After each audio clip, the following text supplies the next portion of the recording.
Welcome to Disruption Blueprint with Shannon Spotswood from RFG Advisory. In this podcast, we help advisors grow their net worth, build their businesses, and maximize their independence.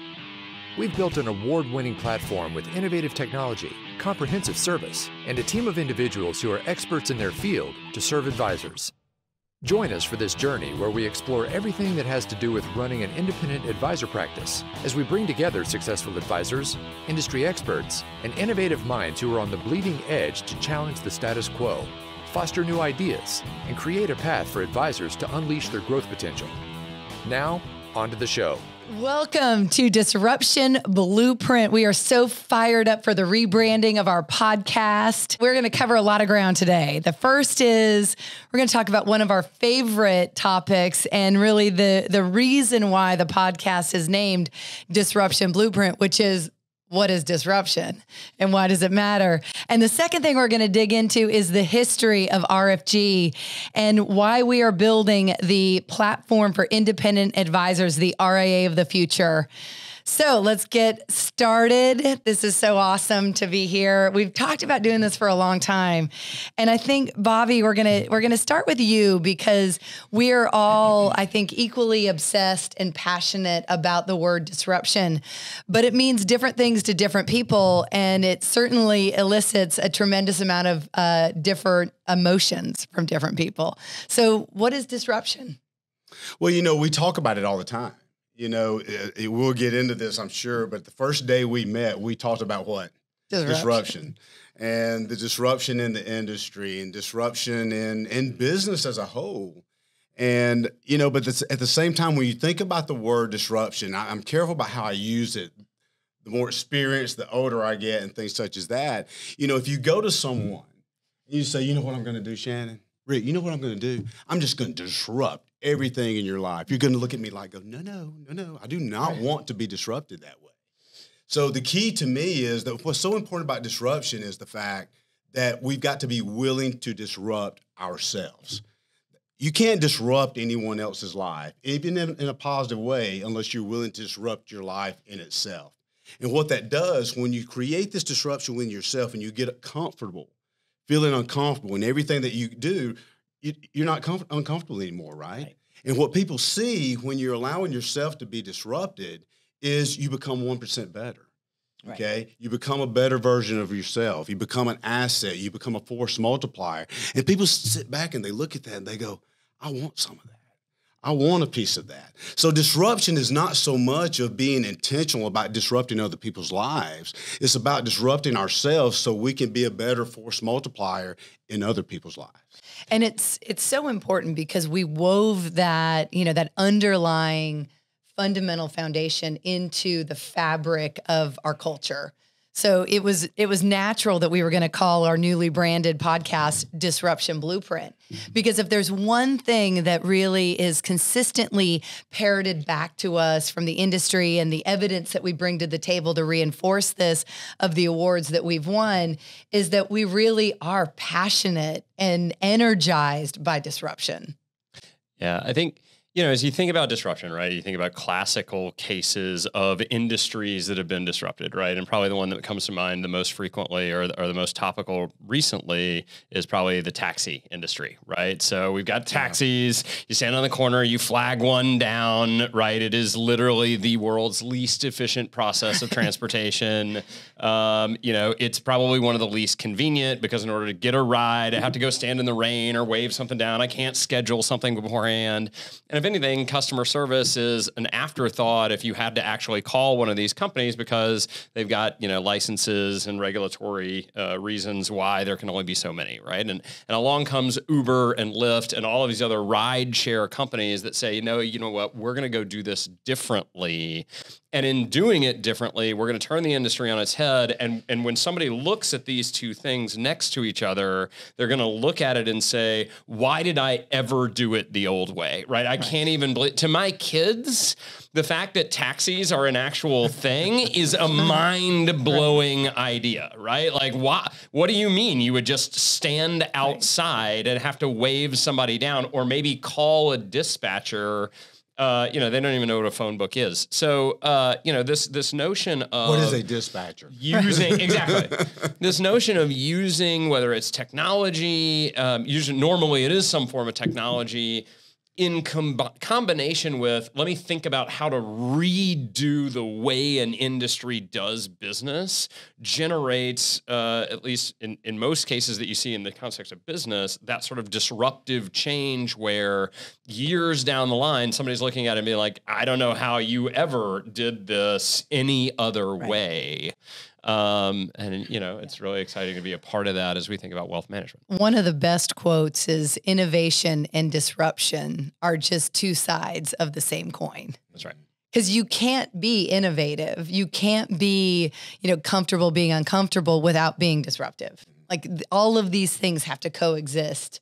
And, as we've talked about, and I want to dig into the history. There are very few founders and advisors, Bobby as the CEO founder of RFG and also as an advisor, that are willing, when they have built their firm to a level that to the outside world is deemed successful and have reached a level of comfort, have really, checked a lot of boxes from a success perspective, that would be willing to be, have this mindset of like, you know what? I'm going to not just talk the talk on disruption.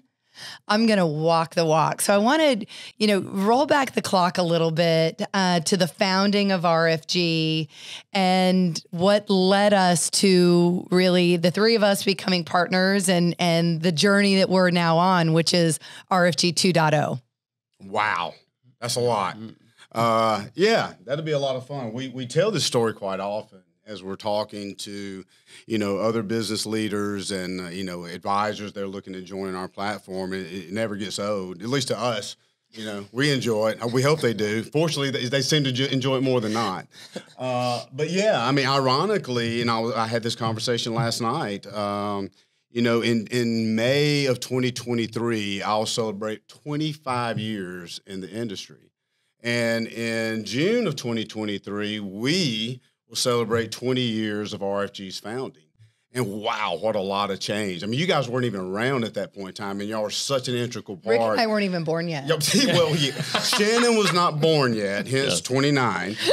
Rick was a child, a mere child. Infant. And I'm here, I'm the old guy. But it's just been an unbelievable ride. It's been so fulfilling. And, if you would have asked me 25 years ago and 20 years ago, where would we be as an organization? There's no way I would tell you that it's where we are now, because that was not the intent. And, I started in the business almost 25 years ago. I went to work for an insurance-based broker-dealer. That's where I learned the business. And I really learned what I didn't want to be when I grew up. As insurance-based broker-dealer, the company that I was the managing director after it was all said and done of that firm, was very proud of myself. Had accomplished a lot for me at a very young age in an industry that I wasn't, didn't have a lot of capabilities. I still say to this day, this company was absolutely nuts to promote me in the positions that they did before I went out on my own and started RFG. But what it did, when you're working with a company and you're in executive management at a company like that, we manufactured our own product, something you're both very aware of. And as a managing director, I got paid more money if my advisors sold those products. And even as a very young man learning the business, I felt and found out and determined very quickly that is not who I wanted to be. I knew the industry was shifting. I knew we were going to a more fiduciary model, as far as from an advisory standpoint, sophisticated financial planning, and everything else. But I had the job, right? So, I'm learning everything, and every day I would go to work going, oh my God, this is not who I want to be. And to fast forward a few years, in 2003, June of 2003, I started RFG Advisory. And we basically started the firm. It was me and another founding partner who is still with our firm, as you both know. And we basically started the firm here in Birmingham, Alabama. Most all the business that we did was here in this area.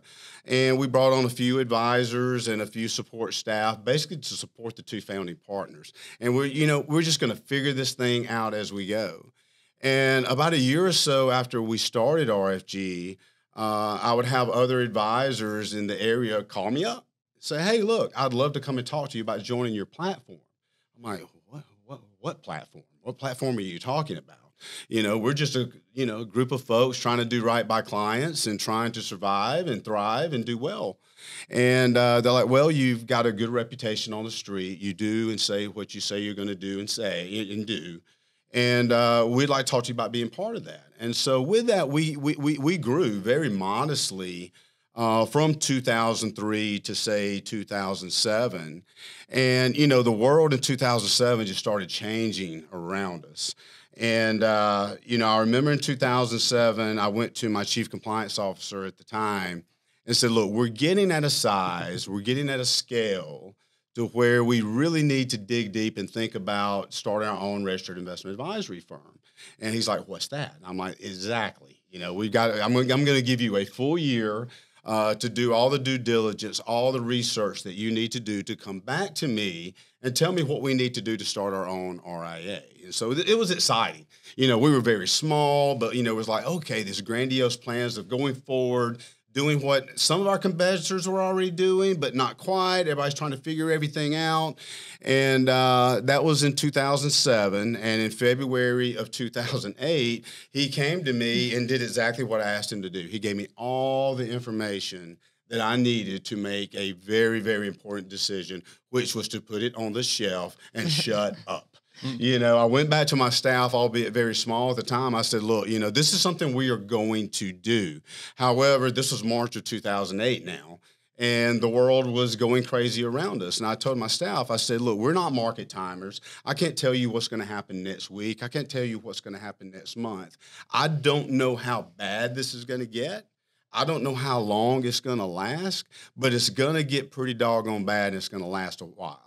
So we need to go back to the basics, the blocking and tackling. We need to take care of our clients, hold their hand, make good decisions on their behalf along with them to make sure that we don't just survive through this, this economic, crisis that we're about to experience, but also thrive through it. So that's what we did. We went back to basics, man. We started talking about football, blocking and tackling. This is what we need to do to make sure our clients are taken care of. And, man, we learned so much about where we wanted to be at that time. But we also learned so much about what we didn't need to do. And so we took a pause and we really looked at where we were and where we wanted to go. And in 2011, it's like, okay, it's time for us to really be, serious about starting our own registered investment advisory firm. And that's what we did. We joined a very large publicly traded independent broker-dealer. And the reason we chose them is because they at least spoke hybrid. Hybrid meaning, you have your own RIA, which we started our RIA at that time in 2011. But at that point in time, we were still very predominantly in brokerage assets. And we were trying to make that transition and trying to figure it out as we went along. And then I'm going to fast forward a few more years. In 2014, we'd pretty much settled in. We kind of knew who we were with where we were at that point in time. I knew that we weren't where we needed to be long term, but we were in a pretty good spot. And we were about $450 million in assets under advisory at the time, and which is small in the big scheme of things. But back then, we were pretty proud of it. And I went on. I love to say this, but it's absolutely true. I went on this crusade to double the size of the firm over a 12-month period of time. And this was for Shannon, before you, Rick, and for what? 3/4 of our team that we have right now. And so I went on this crusade. I failed. I was not able to double the size of the firm in 12 months, but we were able to triple the size of the firm over an 18-month period of time. So we literally went from about $450 million in assets under advisement to $1.2 billion. And if you didn't think I was the smartest person in the room, just ask me. I would have told you, man. I was the best thing since sliced bread, Monday Night Football, everything else. I was very, very proud of myself until I sat down one day and realized, oh my God, what have I done? We were eating the growth came predominantly from 2 succession-driven acquisitions, some more organic growth at the same time. I was the CEO. I was the chief bottle washer, and I vacuumed the floors at night. Man, it was the craziest thing. It was fun. It was stressful. It was hard. It was exciting, and all the above. I mean, it was all these emotions and things such as that. And after about 3 months of eating those two elephants, if you will, because I did these acquisitions about 6 weeks apart of each other. I mean, we did not have the technology we have now. We didn't have the human capital and the expertise that we have now. We had none of that stuff. It was gut, man.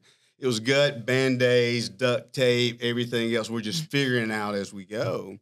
And after about 3 months of eating those two elephants, I went into my office to do the proverbial pat on my back, right? Hey, you just tripled. Awesome. I am awesome. I just tripled the size of the firm in 18 months. We've all been there. Awesome.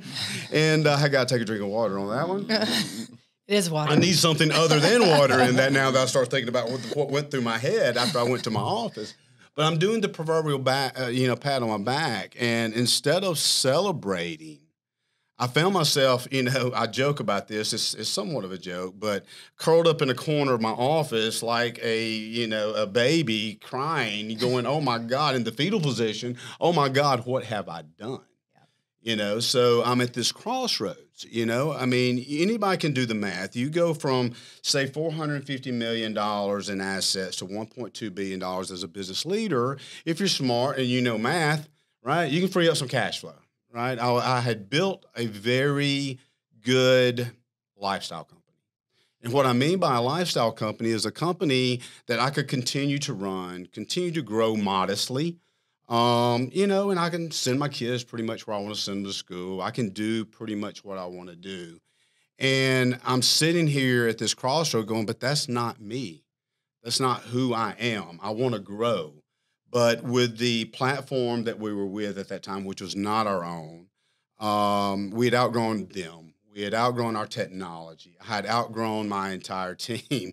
I do joke a lot. And, one of the jokes is I would walk. I had built this unbelievable team to support a $500 million to $1 billion firm. But when you go from $450 million to $1.2 billion in 18 months, you outgrow some people. It just is what it is. It doesn't mean that they're bad people. It doesn't mean that they're not performers, but it's just too much. Yep. And I was literally walking down the hall, and I would look at my senior team going, "Hey, how's your day?" And their head would explode. I mean, it'd be like their head would explode all over the wall. I mean, it was just too much. And I realized that I had to make some very significant decisions. I can go back to eating this elephant and enjoying what I had created as far as a good lifestyle company, or I can take this house that I'd built. In 2003, we're sitting at 2014, 2000, almost 2015 at this point in time, and I can tear that house down. Okay, keep the same lot, keep the same foundation, but rebuild what I know, what we affectionately call now is RFG 2.0. But I'm like, man, that's going to be hard. It's going to be difficult. It's going to be expensive. I'm going to go from having a very comfortable lifestyle to risking everything to build something bigger than me. Yep. And that's the crossroads that I was at that point in time. And hence the introduction to you, to Shannon. And I'm going through all this. I go back to eating the elephants and, doing what I knew to do and, trying to energize my team and keep everyone, energized and, ready to run through the walls each and every day. And I was successful in doing that at the time. And then one of our mutual friends, Doug Cotharp, who is one of my best friends, who is now a board member to RFG and is your across the street neighbor, reached out to me and said, "Hey, look, I got this across the street neighbor who's become a friend. Her and her husband and family moved here, a couple of years ago from San Francisco. And I thought she just sold my wife a bunch of expensive children's clothes, which I'm sure you can talk a little bit about that, more about that. But come to find out, she has a 20-plus year career in institutional finance. And she doesn't know a whole lot of people in Birmingham, and she wants to get back in the game. So she brought her resume over to me, and I'm just introducing her to some people, and you were top of mind. And I would love for you to take a little bit of time and talk with her, find out what she's all about. If you don't have anything that works for RFG and you feel you feel compelled, share your Rolodex with her and what have you. And then, Doug's that type of guy. He asks you to do something, you do it. You pretty much do it. And so I said, sure, be happy to do so. I printed her resume. I'll put it in my folder, and I think we had it set for like a week later. You and I, introduced ourselves via email. And the morning of, I remember it to the day. I remember as if it were yesterday. I got up that morning. I came to the office. I'm like, oh, I've got that interview with that lady that Doug wants me to talk to. I guess I need to read her resume, So I looked at the resume. I'm like, well, dear God, I'm not hiring her. She can do my job. What is this all about? And we joked, but it was very true. We called it a filter meeting. We scheduled 45 minutes because I didn't get up that morning thinking I was going to hire my next partner who was going to be the president of my company. And you had no interest in, retail wealth management. And you had an interview after me that you were actually interested in taking the job. We found that out after the fact. And so I met you in the lobby, and we went back to my office, and we started talking, and we started talking about disruption. We started talking about the disruption industry, fee compression, technology. What's it going to look like 6 months from now, 12 months from now, 5 years from now, 20 years from now? Yeah. And as we started talking, we found out very, very quickly that we shared a lot of the same ideas. We shared a lot of the same thoughts on what the industry was going to be like, a year, 2 years, 5 years down the road. And I remember, I looked at you, I said, look, here's the deal. I've got 3 other meetings scheduled after our meeting, but they're all internal, and I can move every single one of them. I'm intrigued by this conversation. Are you willing to stay a little bit longer? Unbeknownst to me, she had a job interview that she was actually interested in after meeting with me. But to her credit, she excused herself. I buzzed my assistant, canceled the rest of my day, and she called her interview, or who was interviewing her afterwards, and rescheduled that. And we spent the next 2.5 hours talking about disruption. Yeah. We talked about the industry. We talked about where does RFG, you weren't even part, we had just met. Where does RFG fit into that? Based on where we were at that time, what would it take? What would we have to do to put in place what we needed to put into place to not only survive, but thrive and be the disruptor instead of the disrupted? Yeah. And, I remember that day like it was yesterday. And I remember when you left, I'm like, because I was at this crossroads, right? I didn't know what I wanted to do. I was going to stay in the business, obviously, but was I going to, ride this train of this lifestyle company, or was I going to really go out and build something bigger than myself? And I remember I looked at you and go, okay, that's the person that can help me execute upon what I really know I want. I love that story. I feel the same way. Like, it takes me back. I can remember that moment so clearly. And what was so remarkable about it is, we jokingly, you had a legal pad in your office, and we architected what is RFG 2.0. We sat there. We still have those 10 or 12 pages. We do. Of like, what does it mean to build a platform for independent advisors? What does it mean to be the RA of the future? What would all of those, what would be entailed in all of that? And, Bobby, I will always forever give you credit. There are very few founders, there are very few men, there are very few advisors who would have the guts to tear down their life's work in the pursuit of something bigger than yourself. And I felt that day. As you mentioned, had moved to Birmingham 2 years prior from San Francisco after 20 years in San Francisco, and had the good fortune to be on the ground floor of 2 hedge funds and an investment bank as one of the first employees. And those companies went on to become, successful in some cases, and certainly in Symphony's case, very large and very successful organizations. And Rick, you and I share this in common. Like, once you've sat at that intersection of really talented people being aligned on the mission to build something bigger than yourself, you can never go back. And so I had titled my job search Seeking the Intangible, Because I really was to some degrees like agnostic about the title or the industry. I was looking for that feeling. I was looking for that rocket ship. I was looking to be a part of building something. And I'll never forget standing in the parking lot after our meeting and like, this is it. And granted, it took us, several months. I was looking out the window. What's she thinking? It took us several months to iron out all those details. But what's so remarkable, and Rick, you and I share an anniversary separated by 1 year exactly, is that when we hit the ground running on September 1st to build the platform, we put our foot on the pedal and jammed it to the floor. And here we are 7 years later, and we really have never even let up for 1 second.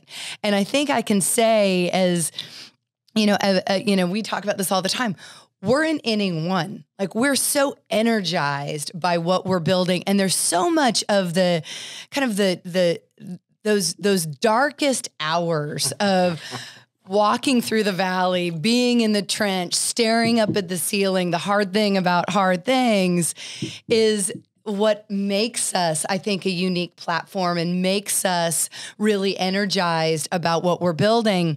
And what was our objective from minute one? You have this tremendous perspective of being an advisor. So we've always said we're advisor-led, but professionally managed.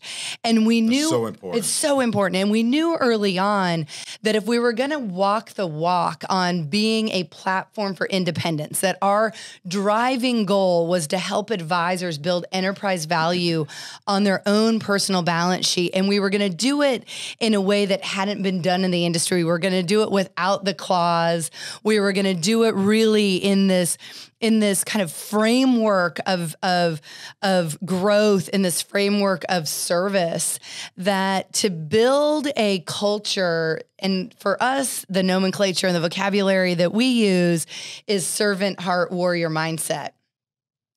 And if we were going to build a firm that was going to be, we're a service company first, we're a technology company second, we're an RIA third, the order of those was so important to us that we had this tremendous benefit of being battle tested to really align that mission, vision, values.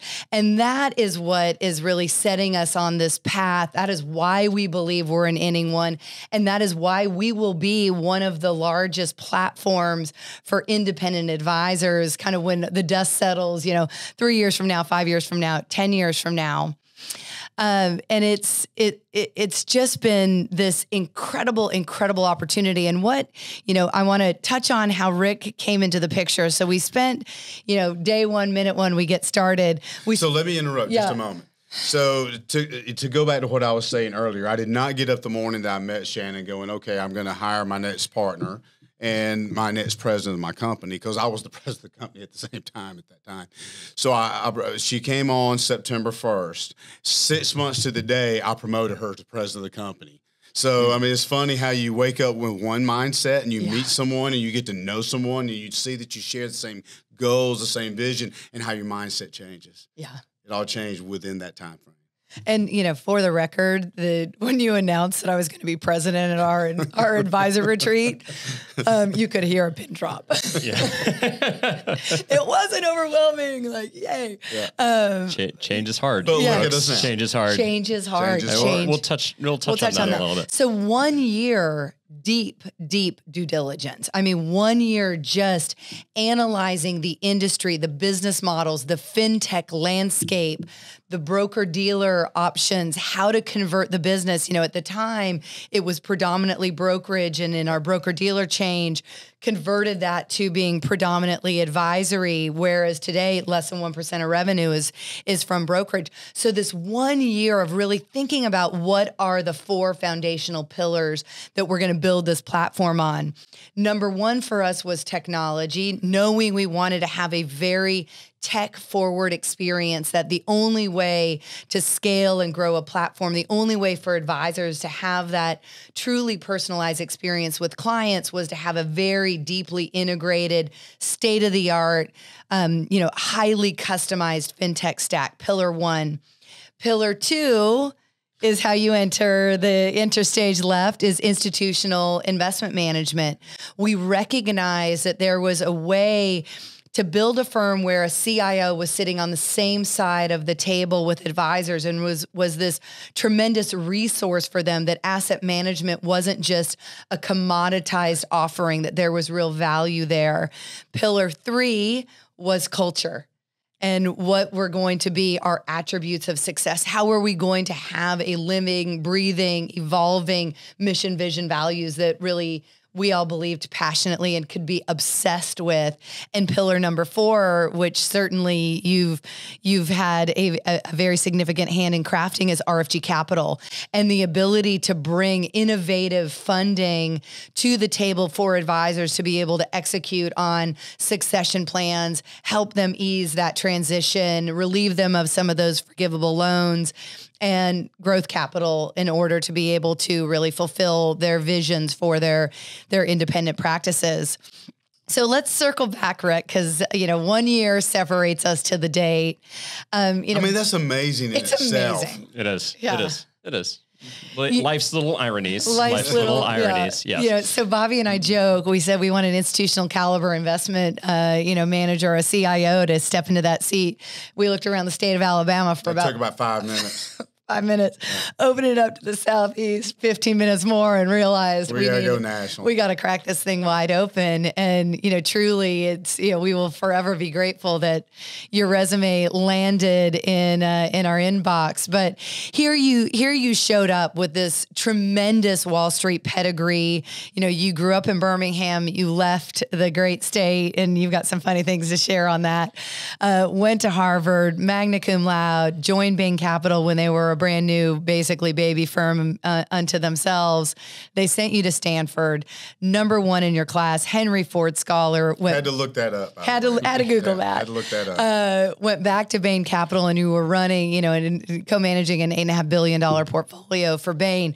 So this just like wow factor where you would really not only be able to bring this tremendous institutional depth of experience to advisors, but you had the gravitas to be able to translate that experience from not only constructing an in-house investment platform, but being able to connect very intentionally with our advisors' clients. And I thank you for that. And I never get tired of, you leading the fan club. It's Shannon amazing. And your mom. Shannon and my mom. Yeah. Look, it's a funny story, but I think it ties in a lot to what we did here at RFG, or what we're doing here at RFG, right? When I'm a product of Mountain Brook High School. I grew up here, right? And when I dusted off my diploma and decided to head north to go to school, my immediate thought was, you will never see my smiling face back in Birmingham again, right? Like, I am out of here.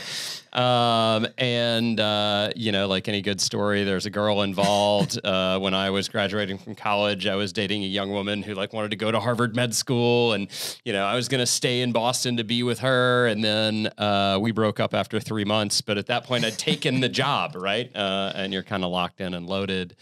And Shannon, as you referenced, at that point, I joined this small firm at the time called Bain Capital Credit. And we had about $300 million of equity under management, about 20 investment professionals. And it was small, and it was awesome. And, everybody's sort of pulling in the same direction to sort of build something larger than yourself.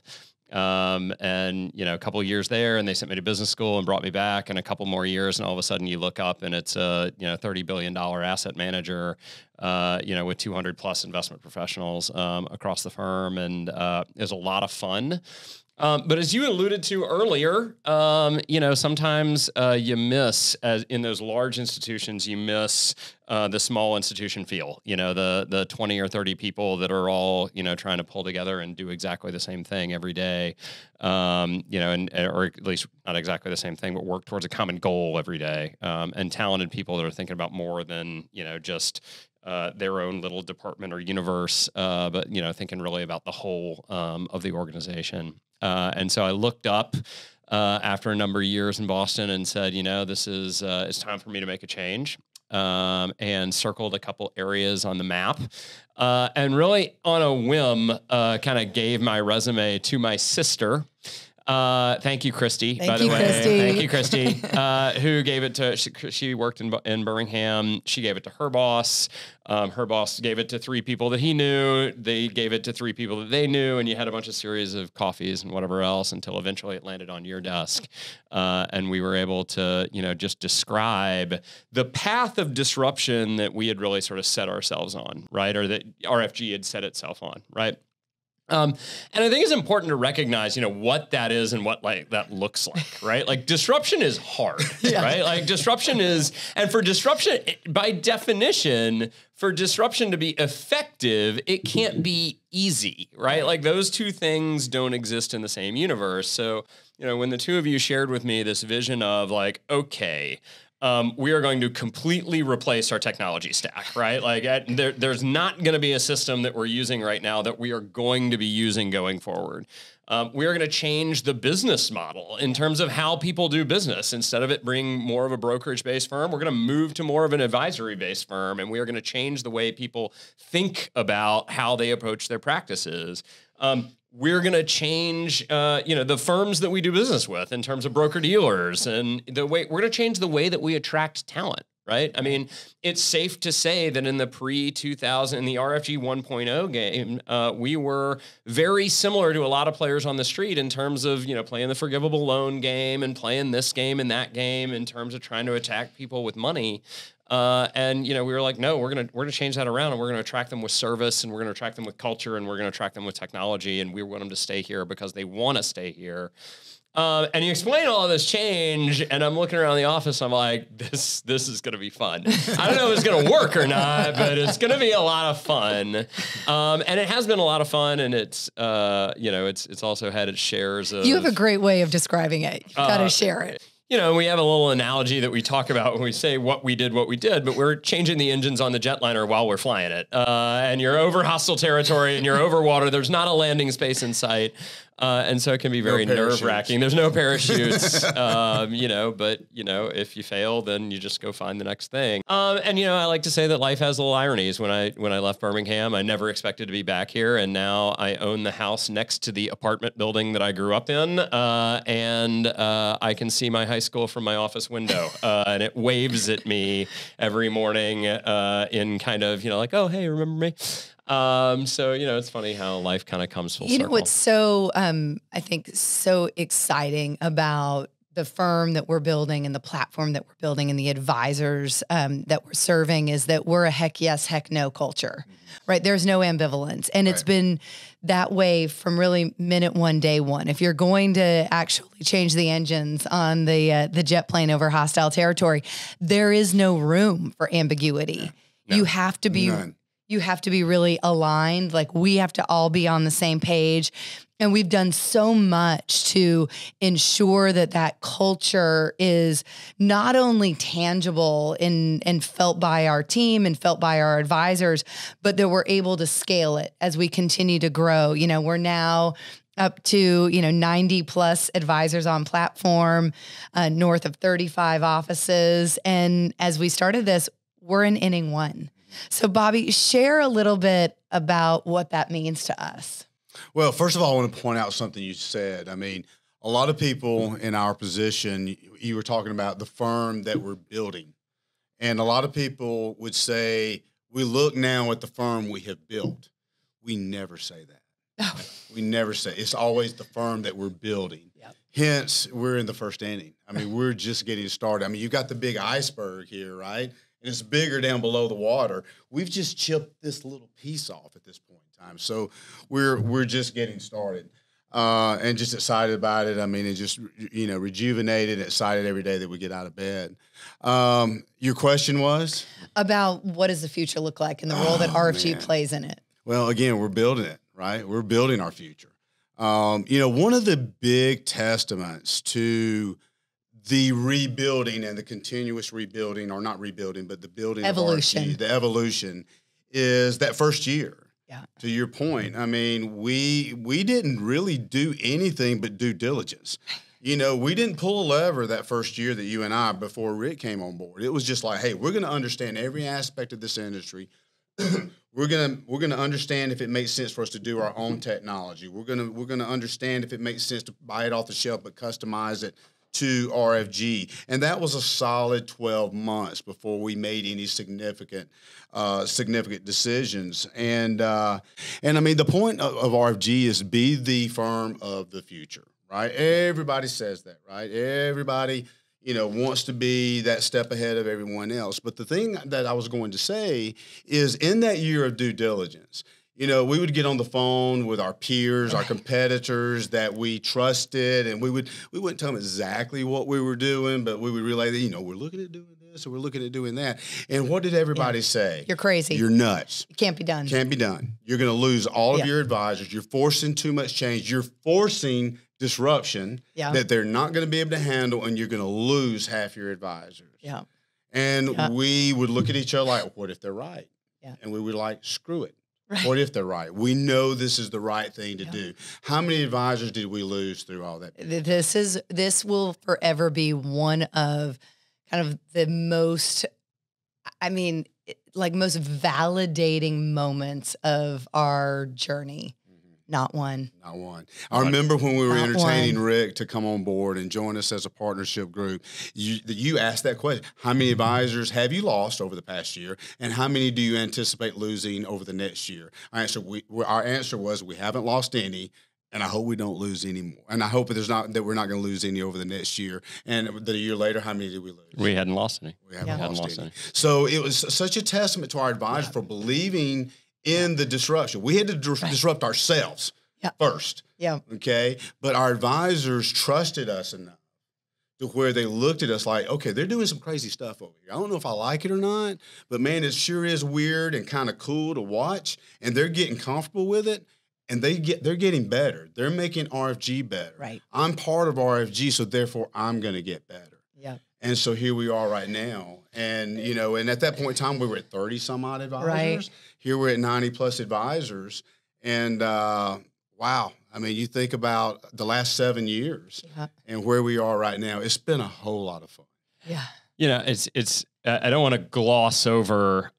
It took some work and some convincing and some hand-holding and a lot of different things to try and to make sure that we didn't lose anybody through that transition period, because change is hard. And one of the things that makes change hard is the scariness of the unknown, right? When you're designing something that you can't see or feel or touch, and saying, okay, well, this is comfortable. I know what's working now, and okay, I want to change that, and I want to bring it into the future. A lot of times there can be some people that just say, look, I don't need the future. I'm comfortable with where I am, and I don't need to be part of that future vision. And I think one of the things that, that we did very well was kind of articulating to our advisors, this message and this view of what the future of the world should look like, that you shouldn't actually be spending more time on administrative tasks than you spend interacting with your clients, right? That there's a way to make this better, that you shouldn't hate your supervising OSJ and, the compliance department and the RIA that you do business with, right? That shouldn't be a hate relationship, that should be a love relationship. And it took a while to get there, but I think much like, other estimates of disruption, if you can explain to people like, this is the reason, this is how it should be, right? And that's what we're going to go build. And if that vision is compelling enough, then you can get people to stick around for the ride, and that's what we did. And now here we are. So continuing to ride that. Continue to ride train. And build. Yeah, exactly. Yeah. To the moon. Exactly. Love you guys. Love you too. Thank you for listening to the Disruption Blueprint podcast. Click the follow button to be notified when new episodes become available. Visit our website at www.rfgadvisory.com or schedule a call on our advisor resources page. And don't forget to click the follow button to be notified when new episodes become available. Content here is for illustrative purposes and general information only. It is not legal, tax, or individualized financial advice, nor is it a recommendation to buy, sell, or hold any specific security or engage in any specific training strategy. Information here may be provided in part by third-party sources. These sources are generally deemed to be reliable, However, neither our guest nor RFG Advisory guarantee the accuracy of third-party sources. The views expressed here are those of our guest. They do not necessarily represent those of RFG Advisory, its employees, or its clients. This commentary should not be regarded as a description of advisory services provided by RFG Advisory or performance returns of any client. The views reflected in the commentary are subject to change at any time without notice. Securities offered by registered representatives of Private Client Services, member FINRA SIPC. Advisory services offered by investment advisory representatives of RFG Advisory, a registered investment advisor. Private Client Services and RFG Advisory are unaffiliated entities. Advisory services are only offered to clients or prospective clients where RFG Advisory and its representatives are properly licensed or exempt from licensure. No advisory services may be rendered by RFG Advisory unless a client agreement is in place. RFG Advisory is an SEC-registered investment advisor. SEC registration does not constitute an endorsement of RFG by the Commission, nor does it indicate that RFG or any associated investment advisory representative has attained a particular level of skill or ability.